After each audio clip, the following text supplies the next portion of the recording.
Стартовала у нас в республике. Более подробно об этом проекте мы сегодня узнаем у нашей гости. Лия Эдуардовна Тихонова, заместитель директора Государственного автономного учреждения Центра развития профессиональных компетенций Республики Саха-Якутия. Сегодня у нас в студии. Доброе утро. Здравствуйте. Доброе утро. Лия Эдуардовна, расскажите, пожалуйста, что за проект такой «Билет в будущее»? «Билет в будущее» – это федеральный проект ранней профессиональной ориентации среди школьников с 6 по 11 класс. Данный проект был предложен президентом нашей страны Владимиром Владимировичем Путиным. И глава страны отметил то, что данный проект поможет определиться школьникам с выбором будущей профессии, а профессионалам своего дела передать полученный опыт. Как он реализовывался в нашей республике? В нашей республике данный проект был реализован в декабре прошлого года.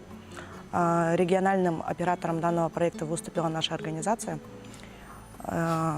Вообще в данном проекте есть несколько ролей. То есть сама структура проекта делится на два этапа для участника, то есть для школьника.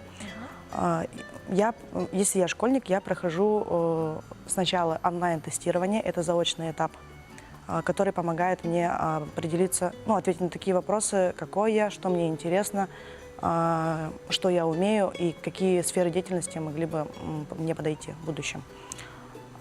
Это первый этап. По итогам прохождения онлайн-тестирования школьники получают направление на профессиональную пробу. Это уже очный этап, непосредственно проходящий на базе какого-нибудь колледжа или техникума в нашем случае, или кванториума. И здесь они проходят реальные мастер-классы с опытным наставником, под руководством опытного наставника. А какой охват школьников и кто проводил вот этот профпробы, так сказать? Охват нашей республики довольно неплохой.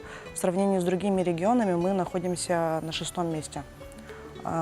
Этот проект проводится впервые в рамках пилотной апробации, и мы охватили 10 134 школьника на данный момент. Из них 2372 ребенка прошли очные профпробы, то есть сами непосредственно мастер-классы. То есть сейчас они прошли вот этот этап, и далее у них идет этап, уже позволяющий им попасть на мастер-классы, правильно я понимаю? Да, но на данные мастер-классы могут попасть только высокомотивированные школьники. А это определяется тем, сколько этапов тестирования они прошли. То есть если ребенок прошел только один этап тестирования, он не получит, скорее всего, направление на профпробу. А какие мастер-классы будут представлены? Куда можно будет попасть? В этом году мы проводили мастер-классы по 20 компетенциям, так мы называем, да? И эти компетенции у нас проходили на базе 17 колледжей и техникумов, и, как я говорила ранее, на базе кванториума. И были такие компетенции, как поварское дело, кондитерское дело, сетевое системное администрирование. На базе кванториума проходил космо-квантум, робо-квантум, энерджи-квантум, это более IT-сфера. То есть, получается, по этой федеральной программе школьники будут посещать какие-то отдельные мастер-классы или конкретно могут программы посещать? Например, посетить мастер-классы и узнать поверхностно об той или иной сфере? Или школьник может приходить, как на практику в течение нескольких дней или недель? Вообще, да, выстраивается определенная профессиональная траектория, но пока как проект пилотный, да, и проводится в основном только на базе одной, получают одну профпробу по итогам тестирования. В будущем это может вырасти в более крупное, да? В будущем, да, мы планируем проводить фестивали, это большие мероприятия, где дети могут проходить несколько профпроб за один раз, попробовать себя в нескольких профессиях и получить представление о них. А вообще к данному проекту привлечены школы не только города Якутска, еще и Сулусов, да? Вообще в проекте у нас было задействовано 110 школ, 29 из них это в городе Якутске, 2 школы из городского округа Жатай, а также были привлечены следующие муниципальные образования: это Нерюнгри, Мирный, Алекминск, Уселданский, Хангалаский, Мегина Хангалаский, Намцы, Горный, Нерюнгри, Сунтар. Так как данный проект подразумевает онлайн-тестирование, мы отбирали именно районные центры, где есть хороший доступ в интернет.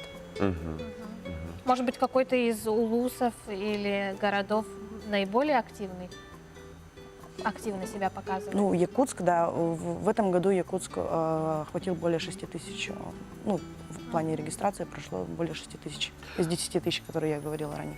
А школьники какого возраста вот могут попасть под эту программу? Ну, с какого по какой класс? С 6 по 11 класс они проходят, получается, данное тестирование. И А в течение какого времени будет это происходить вообще? Вот в декабре началась эта программа, и она закончится или все-таки будет продолжать? Насколько она рассчитана по времени? это программа федеральная, и она будет проводиться в дальнейшем. Это точно уже. И Круглогодично. будем, да, ее улучшать с учетом всех ошибок, которые, возможно, были в этом году, и стараться, ну, чтобы это было доступно для всех школьников, а не для какой-то части. Ну, хотелось бы узнать, какие показатели все-таки у нашей республики, на каком месте. Мы какое находимся место? на 6-м месте среди остальных. Перед нами Москва, Санкт-Петербург, Осетия, Рязань и Кемерово. Мгм. Ну, это с учетом того, что в республике у нас население меньше миллиона. В принципе, это, я думаю, достойный показатель на федеральном уровне. Но все-таки школьники, которые вот попадут, да, вот на эти мастер-классы, вот эта программа ограничивается только этими мастер-классами или что-то еще школьник может получить? Ну, данный мастер-класс – это своего рода грант получается, да, то, что ребенок, пройдя определенные этапы, пройдя эти тесты, да, показывает свою мотивированность и интерес. Мгм. И в награду он получает доступ на данную профпробу и получает непосредственное представление профессии. Лия Эдуардовна, спасибо большое, что сегодня пришли к нам на передачу, рассказали про такой интересный проект «Билет в будущее». Я думаю, что многие ученики сейчас мотивированы, заинтересовались, и их родители тоже. Вот отличного вам дня, отличной работы. Вам тоже. А,